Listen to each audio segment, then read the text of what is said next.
문화저널 20일 독자 여러분, 이슈 브리핑 시청자 여러분 안녕하십니까? 아나운서 배소입니다. 2021년 8월 첫 번째 이슈 브리핑입니다.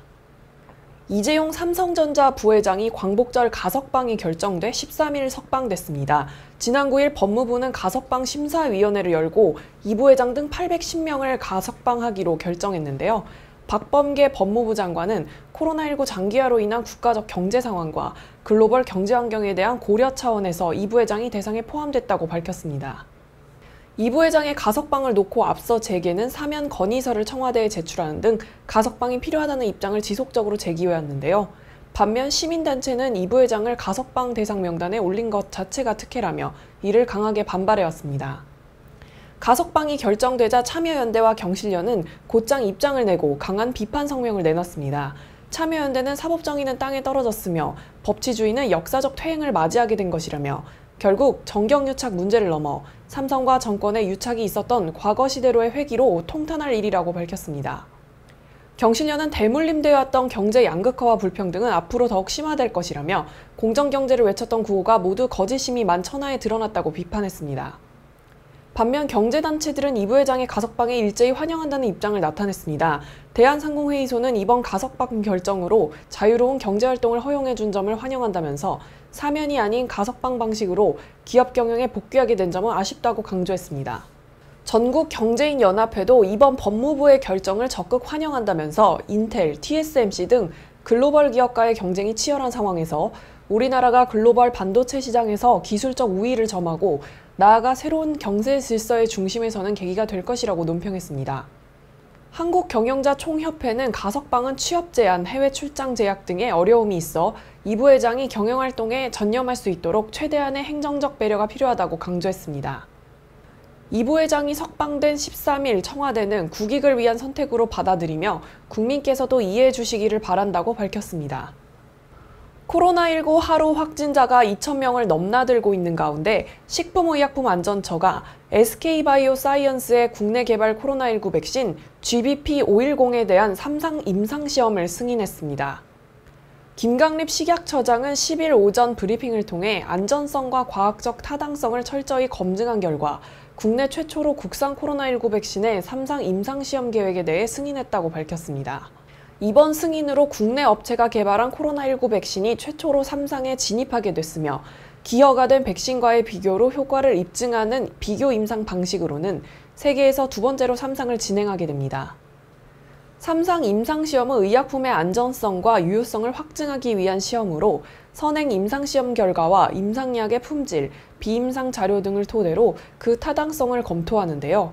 식약처는 GBP510의 경우 현재 임상 2상이 진행 중이지만 1상에서 안전성과 면역원성이 충분히 나타나 임상 3상 진입 가능성을 보여줬다고 밝혔습니다. GBP510은 코로나19 바이러스의 표면 항원 단백질을 주입해 면역 반응을 유도하는 제조합 백신입니다. 이번에 승인한 3상 임상시험은 18세 이상의 성인을 대상으로 면역원성과 안정성을 평가하기 위한 임상시험인데요. 3상 임상시험은 아스트라제네카 코비드19 백신주를 대조 백신으로 사용해 시험 백신의 효과를 확인하는 비교 임상 방식으로 진행됩니다. 전체 시험 대상자는 총 3,990명이며 시험 백신은 3,000명, 대조 백신은 990명에게 0.5ml씩 4주 간격으로 2회 접종하게 되고 안정성과 면역원성을 평가하게 됩니다. 이번 임상시험 승인은 코로나19 유행이 이어지는 상황 속에서 최초로 국산 코로나19 백신이 3상에 돌입함에 따라 국내 백신 자급화를 위한 첫걸음을 내딛었다는 데 의의가 있습니다. 3상 임상시험은 고려대학교 구로병원 등 국내 14개 기관과 동남아시아 및 동유럽 국가 등에서 다국가 임상을 계획하고 있는데요. 허가 신청은 3상 임상에 대한 중간 분석 결과가 도출될 것으로 예측되는 내년 1분기 이후가 될 것으로 전망됩니다. 봉오동 청산리 대첩의 영웅인 홍범도 장군의 유해 봉환을 위한 대통령 특별사절단이 14일 카자흐스탄으로 향했습니다. 이번 대통령 특사단의 특사는 황기철 국가보훈처장이며 우원식 여천 홍범도 장군 기념사업회 이사장과 조진웅 영화배우가 대표단 자격으로 동행합니다. 특사단은 14일 오전 서울공항에서 공군 특별수송기로 출발해 카자흐스탄 크즐 오르다에 도착한 이후 홍범도 장군 묘역에서 진행되는 추모식에 참석합니다. 홍범도 장군 유해는 현지에서 운구, 임시안치, 인수를 거쳐 특사단과 함께 특별수송기를 통해 정중히 모셔오게 되는데요. 국민 추모 기간을 거쳐 국립대전현충원에 안장될 예정입니다. 여천 홍범도 장군은 1907년 말 함경 평안도 일대의 포수들을 중심으로 의병을 조직하고 일본군과 여러 차례 전투를 치르며 타격을 줬습니다.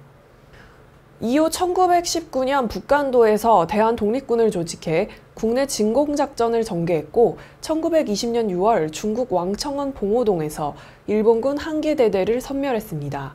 봉오동 전투는 전사자 157명, 부상자 200여 명 등 일본군에게 치명적인 타격을 가했는데요.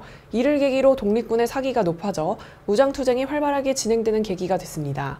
같은 해 10월에는 북로군 정서 김좌진 장군 등과 함께 청산리에서 일본군을 공격해 대규모 승전을 거두기도 했습니다.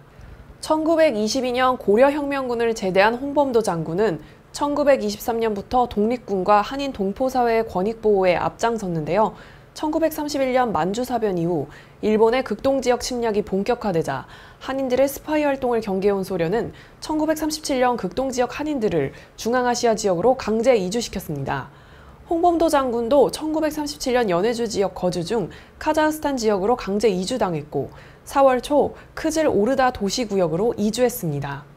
1943년 10월 25일 75세를 일기로 세상을 떠난 홍범도 장군의 유해봉화는 봉오동 전투와 청산리 전투에서 승리하고서 일본군의 대대적 토벌을 피해 1921년 연해주로 이주한 이후 정확히 100년 만입니다. 정부가 외국인을 대상으로 국제 한류 콘텐츠 공모전을 진행했는데 역대급 관심을 받으며 한류에 대한 글로벌 위상을 실감할 수 있었습니다. 최근 해외문화 홍보원이 국제 한류 콘텐츠 공모전인 토크토크 코리아 2021 공모전을 진행했는데요. 111개국에서 작품 총 42,120건을 출품했습니다. 이는 예전에 비해 짧은 공모 기간에도 불구하고 역대급 최대 참여 규모인데요. 특히 베트남과 러시아에서 전년 대비 참여율이 각 5배, 3배 증가하면서 관심을 주도했습니다. 올해 공모전은 3개 부문 9개 주제를 대상으로 지난 5월부터 7월 말까지 열렸습니다. 지역별 응모 현황을 살펴보면 대륙별로는 아시아, 남미, 유럽, 북중미, 아프리카 순으로 국가별로는 베트남, 인도네시아, 멕시코, 콜롬비아, 러시아 순으로 출품작이 많았습니다. 아울러 올해 응모작은 K-팝 노래와 춤 따라하기 등의 수준을 넘어 스스로 곡을 만들고 한복을 직접 제작하는 등 노력과 창의력이 담긴 작품이 많았습니다. K-팝 뮤직비디오 부문에서는 브라질 댄스팀의 영상 작품이, 한복 영상 부문에서는 참가자가 직접 한복을 제작해 입고 찍은 영상 작품이, 한국 순간사진 부분에서는 김소월의 시 진달래꽃을 캘리그래피로 연출한 작품 등이 눈길을 끌었습니다. 현대 국악 부분에서는 아리랑과 K-팝을 활용한 작품들이 많았고, 한국 매체 예술 부문에서는 세종대왕, 이순신 등 한국을 대표하는 위인을 비롯해 한글, 한식 등을 수준 높은 영상미로 보여주는 작품이 많이 접수됐습니다. 해외 문화 홍보원은 출품작 42,120건 중 내부 심사와 온라인 투표, 전문가 심사를 거쳐 당선작 총 140건을 선정하고 11월에 최종 순위 발표와 시상식을 온라인으로 생중계합니다. 4인조 걸그룹 브레이브걸스와 9인조 보이그룹 다크비가 10개 한복업체와 함께 우리옷 한복을 세계에 알리는 데 힘을 보탭니다. 문화체육관광부는 한국공예디자인문화진흥원과 함께 한복 분야 한류협업 콘텐츠 기획개발 사업에 참여할 한류 문화예술인으로 브레이브걸스와 다크비를 선정했습니다. 두 그룹은 10개 한복업체와 함께 한복 상품을 기획하고 홍보, 마케팅 활동에도 적극적으로 나설 예정입니다. 한복 분야 한류협업 콘텐츠 기획개발은 한류 문화예술인과의 협업을 통해 한복업계가 해외 판로를 개척할 수 있도록 지원하는 사업인데요. 작년에는 앰비규어스 댄스 컴퍼니, 청하 등이 상품 기획과 홍보에 참여했습니다. 특히 개발 상품을 한눈에 볼 수 있는 2020 한복 웨이브 영상 패션쇼는 공개된 지 2개월 만에 누적 조회수가 10만 회를 넘는 등 좋은 반응을 얻었습니다. 올해 한복과 함께 한류를 이끌어 나갈 브레이브걸스와 다크비는 음악, 방송 등에서 활발한 활동을 펼치며 국내외에 많은 팬을 확보하고 있어 한복과 문화예술의 상승 효과가 더욱 커질 것으로 기대됩니다. 브레이브걸스 다크비와 함께 한복 상품 기획 개발에 참여할 한복 업체는 공모를 통해 선정됐는데요. 김혜순 한복, 돌실다이, 다면, 다나주단, 리슬, 모리놀이, 생성공간 여백, 사임당 바이 이에미, CG애니, 차이킴 등 총 10개 업체는 한복 상품 70여 벌을 공동으로 제작하고 11월에 패션쇼를 통해 공개할 계획입니다. 브레이브걸스와 다크비는 한복의 아름다움을 표현할 수 있도록 좋은 무대를 선보이고 일상복으로서의 한복의 가치와 장점 또한 적극적으로 알리겠다고 소감을 밝혔습니다. 일일 확진자 수가 2,000명을 넘나들면서 코로나19 델타 변이의 확산이 심상치 않습니다. 광복절 연휴를 비롯해서 불필요한 외출이나 모임을 자제해 주시고 방역 수칙을 더욱더 잘 준수하시면서 다음 시간까지 건강히 보내시기 바랍니다. 감사합니다.